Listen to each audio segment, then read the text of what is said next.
And I am Derek Roberts, Senior Director Marketing Executive at Crisis.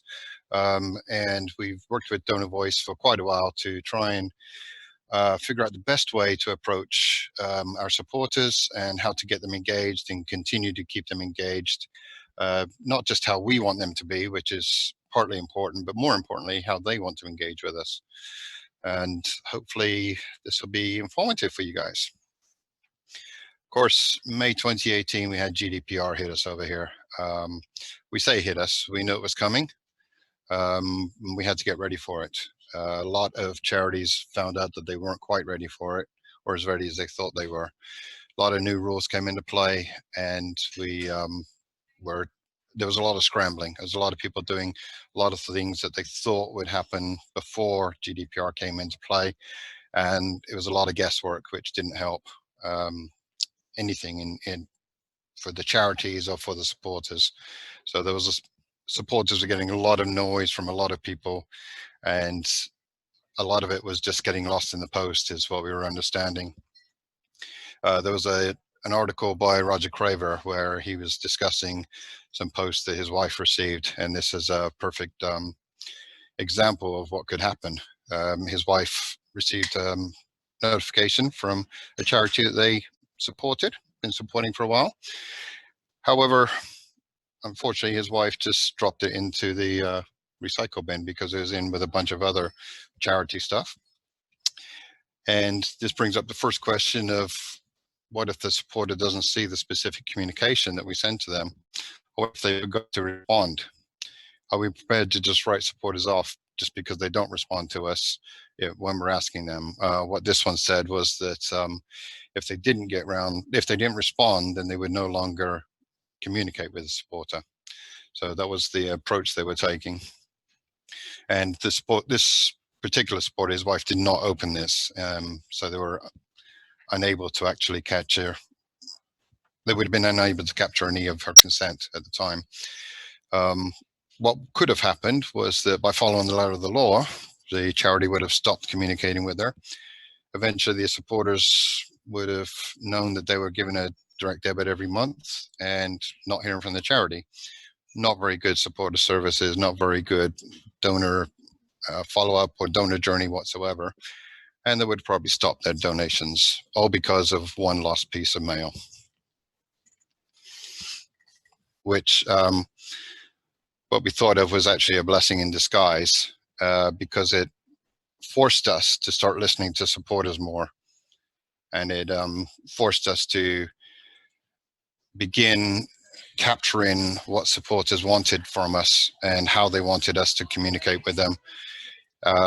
Even though a lot of us were doing it, we found here at Crisis that this was something that we were doing anyway, and that our supporters were in line. Our biggest challenge that we had with the GDPR was proving that we had that consent, was proving when the supporter had given us that consent. The one thing I do understand now is that the US is about to start getting into this, especially in California. I believe it starts in the 1st of January, if I'm correct. And California is going to be one state that takes it on. I believe Vermont and a couple of other states are actually looking to roll this in as well.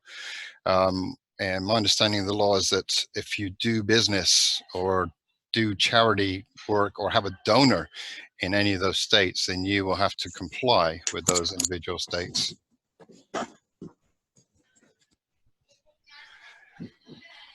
What the GDPR did for us was that, as I said before, it forced us to ask for additional information from supporters, trying to make sure that our warm supporters were able to communicate with them, but at the same time, we're respecting and satisfying their preferences.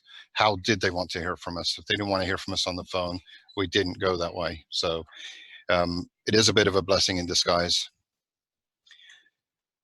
Also, if we want to know our supporters, we need to gather our own data. One of the things that we do in direct marketing, of course, is we buy a lot of third-party data, or we used to. GDPR has put a huge crunch on that for us this year. At Crisis, cold direct marketing for us used to be approximately 1 million addresses we will buy every year. And now this year we are buying approximately 300,000. That's just because lists are old. Lists don't have up-to-date information. They don't have up-to-date contact personal information. They don't have up-to-date consent.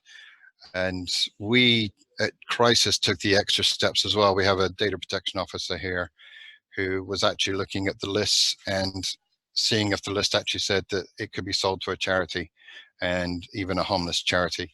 So you have to be really careful about buying lists anymore, cold lists especially. They might not fit the GDPR rules. They might not fit your organization's own internal rules for what kind of list you can buy for your supporters to be engaging with you. Second party data is something that you borrow from another charity. We don't do that here.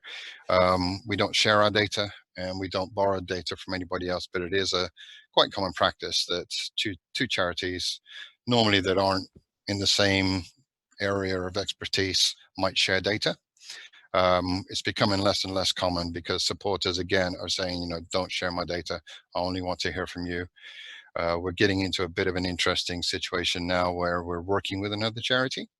And so although we're working together on a fundraising appeal, we are actually going ahead and asking the supporters at the point of contact and the point of donation, do you want to hear from Crisis? Do you want to hear from Mayhew? Or do you want to hear from both of us? So it's almost 3 consent statements on one form, which takes up quite a bit of space, as you'll see later on. The best type of data is first party data. That's data that we own. That's data that we have. It might not be complete at all times. So when a supporter first donates to us, we might have just the name and address. Over time, as we communicate with them and talk with them and give them opportunities to give us more information, they often do give us more information. So we capture a phone number, we capture an email, and this is the best. And so yes, the only way to know our supporters and to increase their value to us is through the first party data, where we just build it up little bits by little bits.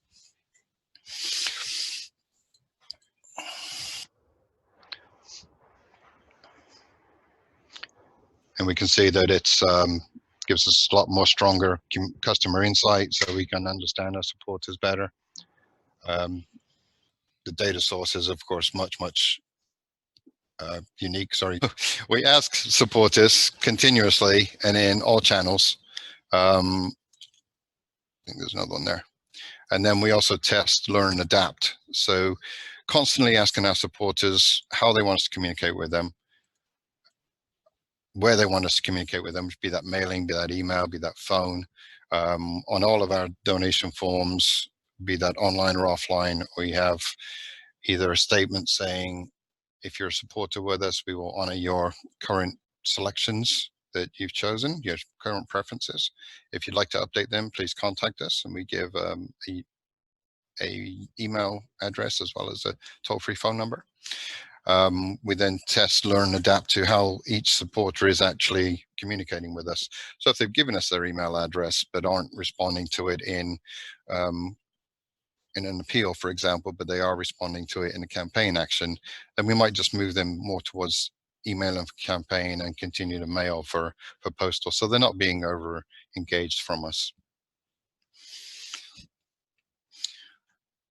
Sorry, just catching my breath here. And how we ask is also important. People are sensitive to how a question is framed, its context, and how it fits who they are. We tested a lot of different data capture methods using different language and different contexts. That's where we worked with Kiki a lot and employed the behavioral science to help us optimize our test on our supporters. That can be now applied to any ask that we have. Right. Right. Yeah, these are the principles we tested and how they ranked. So we go through the list. Perceived control, which is number 1 at the top. It's the number 1 factor affecting the decision of our supporters. It gives them the control of, or perceived control of, how we are going to communicate with them, and are they in charge? Will they be able to get out?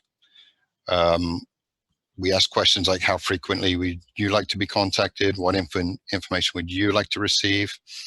And it's just like entering a room. You wouldn't enter a room if you couldn't see the exit. So the same applies for this as well. We're giving our supporters the opportunity to get out if needed. And so they're not feeling that they're stuck with us if they say yes. They can always get out. The exit's normally bigger than the entry. It gives them control. And that's the biggest thing that we can give them, is the feeling that they do have the control. Conformity. This describes how we change our behavior for the better when we are surrounded by people, or when we think we're being watched. So this change in behavior can happen even if there's just a picture of someone looking at us. It has a subconscious approach, subconscious effect that somebody's looking at me, therefore I need to take this action. This idea is that you can add a cause-related image next to our ask to increase the compliance of somebody that will opt in. Under transparency, this is where we talk about the honesty. People value honesty, and in crisis, we value transparency. So we want to see how supporters respond if we were upfront about the issues. We just explained GDPR right at the beginning, and it was appreciated as it's just the third most important factor to them. So we start off with a statement such as, new privacy rules present an opportunity for the supporter, but a major problem for crisis. And we'll look at that a little bit later on. Under labeling, this is putting the supporter in with us. They're someone who cares about homeless people. It's giving them the link with the charity or with the organization right away. It's a good thing. It's not a name calling thing. It's not a demeaning thing to the supporter. It's putting them in a good place. Foot in the door is all about letting the supporter understand that do they want to know the difference that their donation's making? Do they want to see stories about people? Do they want to understand how their support helps us help other people? And so if the answer is yes, then if we get their email address, we can then continue to keep them updated on things that we do. Commitment and consistency. This is about reminding people that they've helped us in the past and that we look forward to their support in the future. So statements such as, thank you for supporting crisis in the past. It builds up that familiarity with them and showing that they have actually supported us in the past. And this should trigger them to continue to support us in any way, not just financially, in the future. Identity. This is assuming that we've understood and captured the supporters' identity with us and that they are a supporter of us. We can play that back to them, saying that they do have a connection to us and to homeless people by supporting us, and that again, that puts them in the area of they're part of us, and it helps them to link up with us again. The headline is test messages that most charities went for and thought to be successful, and that just came out the bottom. They didn't like some of the other messages that we had seen from other charities. Right. But there's more than one way to put each principle to practice, and this is where Kiki and Direct Donor Voice came into play with their spreadsheet that you'll see in a minute of the different versions that we went through. There's lots of different versions and copy alternatives, and this is taking all the items on the left and feeding into the chart on the right.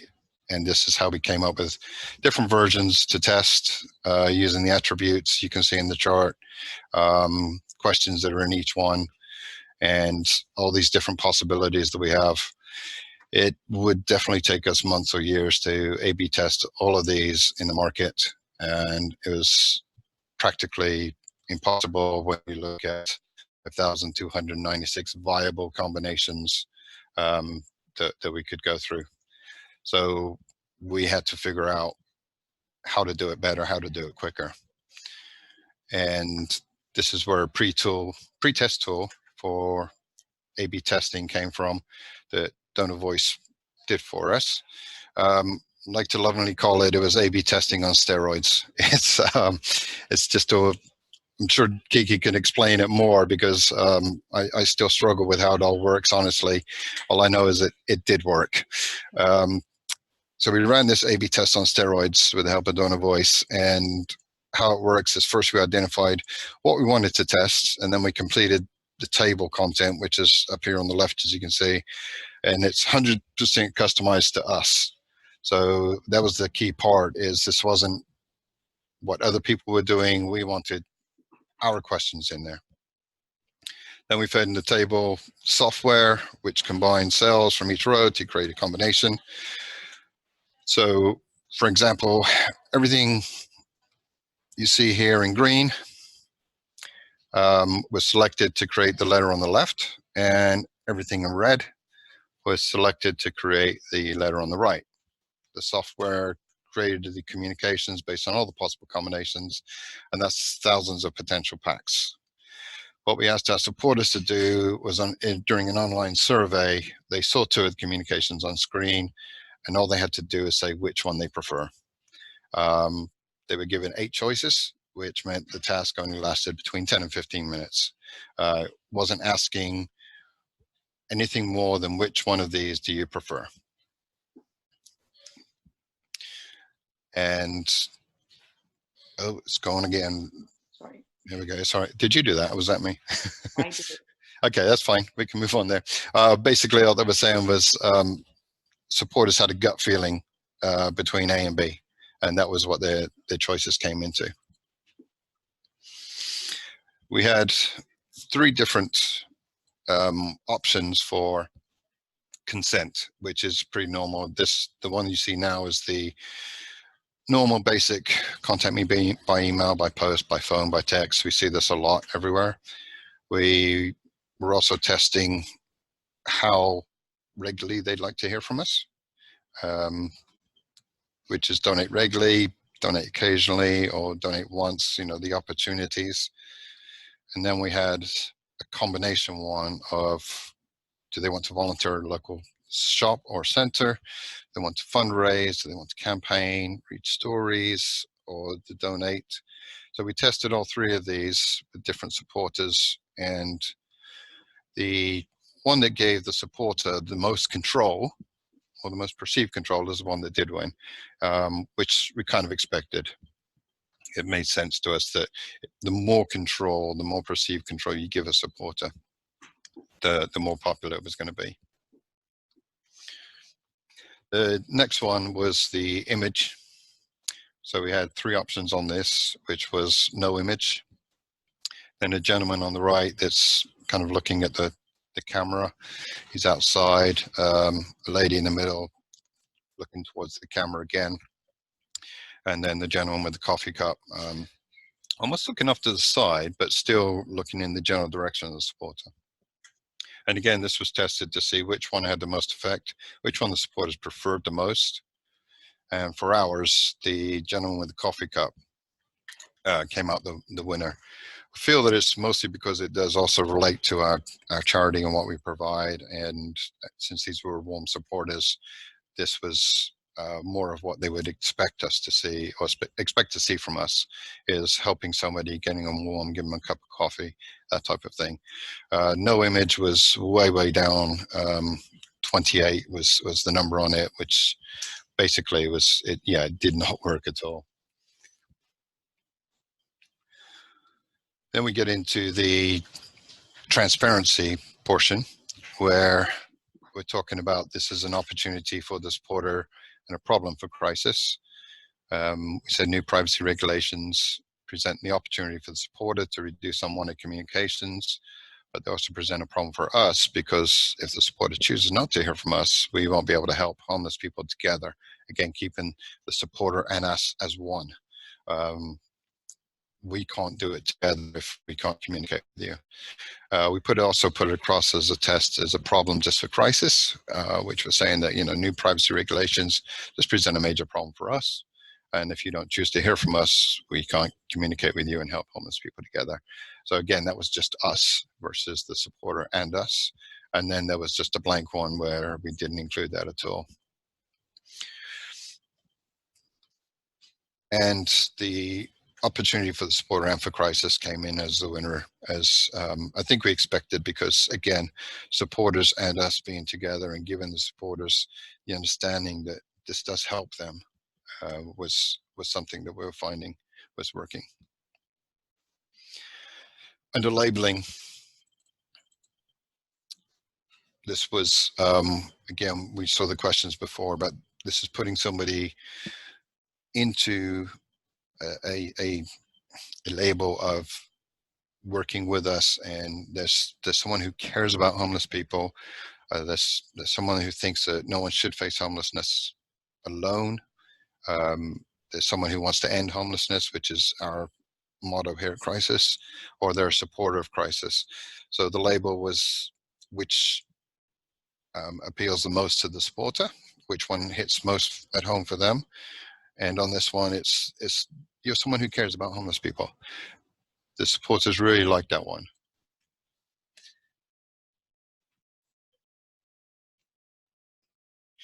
Into the foot in the door, again, we're getting lower down on the number of how important these are, but the foot in the door is still very important.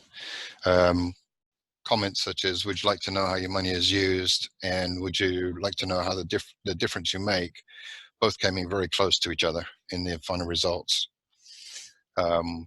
Would you like to read real life success stories is still very up high. Blank was surprisingly high, but not nearly as high as, giving somebody the opportunity to hear how their money is helped. And in commitment and consistency, again, we're just trying to reinforce that they have supported us in the past. They are part of us. And hopefully triggering another support mechanism from them, be that a financial or non-financial one. And the thank you for supporting Christ in the past won out. Supporter identity. Was that you or me there? Me. Okay. Yeah. Supporter identity being that they're a connection to the cause. Under headline, we had some other charities that tried Your Tick can end whatever it is. We tried Your Tick can end homelessness, or we can only do what we do because of supporters like you. I think I came up with that one. But they both fail miserably compared to just leaving it blank and not having a headline on there. So this, after all of that went through, and the computer did its thing, this was the winning element of what we felt was a perfect piece of consent marketing and a way to get somebody to opt into our communications. Basically, thank you for supporting us in the past. We know you're somebody with a connection homeless. New privacy regulations mean that you have control of how you hear from us, but if you don't choose to hear from us, we can't help homeless people. You're someone who cares about homelessness. Would you like to know how your money's used? And then please tell us how you'd like to keep receiving from us. And then they have the option to take, we have the picture of the winning picture in the upper right hand corner. Again, given that feeling of somebody's watching them and that this is somebody they can connect to. We did an online test last Christmas, I believe it was, and we're redoing it again this Christmas. This is our standard crisis consent, which is just wordy, and yeah, even I get lost on it a few times, but it's the basic one that you see a lot of around. And we tested the consent that you just saw we went through, a little bit scaled down, nice big picture, and then there was the email, phone, and text.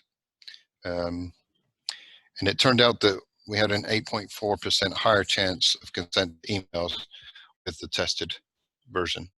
So it did increase our email consent. Like I said, we're retesting it again this year to verify those answers and to verify those results, and then we'll move forward with more testing before we actually roll it all out completely. We're going to do A/B live testing this year. I thank you for your attention, and turn it back over to Kiki for questions. Yes, thank you, Derek. Thank you. Thank you, Derek. So how does the recent European High Court ruling on Google that some say guts GDPR affect your communication plans? For us, we don't particularly use Google too much. So I'm not sure how that's really affecting us at the current time. I would have to see more into it and talk to some other people in the organization, but we are just following what GDPR tells us to do. We have a DPO in office that takes care of all of that for us. And again, we're just doing more and more testing. Yep. And for those who aren't familiar, the High Court ruling said that the GDPR's right to be forgotten in Europe, Google doesn't have to implement that outside of European borders. And so a lot of the regulations are still going to affect you there in Europe, correct? Yes, that's correct, yes. And when we do get into right to be forgotten, we have a very tight process here at Crisis where it goes to our DPO, and then we have to scour our whole system. But also, it's if a supporter contacts us and says, I want to be forgotten, that's what that supporter wants. It doesn't matter what a high court or what Google's doing to me. If my supporter says, forget me, that's what they want, so that's what we'll do. Right. I think it's as simple as that, you know. What's best for the supporter? Absolutely. Another question, can we get a copy of the full survey Crisis to use? So can you talk a little bit about the methodology in terms of what the user will see as they're making those designations? Yes, that was, sorry, we touched on it briefly. They were seeing two different options each time with different layouts in each one. And then the winning elements all came out. So Kiki, is the full presentation available still for everybody that we can pass on? Yeah, well, we're gonna share the slides with everyone. And yeah, just like you said, the supporters would just see two different communications on screen with different combinations of the behavioral science principles, and they only had to pick the one they preferred. So the supporters never actually gave a rating, a preference rating. They would only choose A or B, which communication I like the best. And as a bit of a cheap plug, if you want details on the pretest tool methodology, as Derek mentioned, we didn't have time to get into it here. We did a recent webinar on this. If you go to YouTube and search for Beyond A/B Testing, you can see all of the methodology and how some folks are using it. Quick question, as far as you know, how did this approach to opt-in work compared with other charities? We've presented this to other charities and shown them and talking with them after the presentation. We're all struggling with it still. Ours, by showing the positive outcomes, we're getting 8.4% more email by using this methodology. We're still trying to figure out how to roll it out into postal. It's still online for us. Other charities, some are starting to use this, others have used it before. This isn't, not all of it is new. The image of somebody looking towards the camera and towards a supporter as they're making that choice is not a new thing for us. It's new for us, but it's not in the charity world. So our understanding, and my talking to other DMers in the charity world, is that others are starting to look at this approach as well.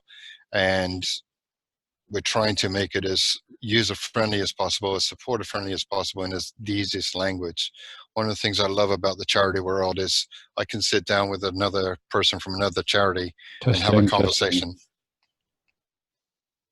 And conversation about things, and we can sit there and share ideas. I hope they're not on the line, but we're not Coke and Pepsi, so we don't hide things from each other. We share everything out, and that's what I love about the charity world, is we can talk. Other charities are picking up on it. And so hopefully we'll see more and more of this. And whatever does work, we're going to roll that out across the whole third sector. And if I may add quickly, what happened in Europe and in the UK, where we've worked with this, is because charities panicked and didn't know what to do and how to deal with this new law, usually what they did was they went all opt-in without testing first. And RNLI is one example. I just saw the news that they're reversing this decision. So I don't know how it compares with Derek's, because mainly no one else has done proper testing. They just took a decision and went for it, which is not advisable. Yeah, it's so like you said, Kiki, some charities just went for full opt-in, and we had some serious discussions internally. We wanted some people that wanted to go that way. We had others that didn't, and it's causing talking, and it's great to talk about. But I would say testings. The biggest thing is making sure that you know when a supporter has told you something. That's the biggest lesson I've learned over the last couple of years, is ensuring that we know when a supporter has told us something.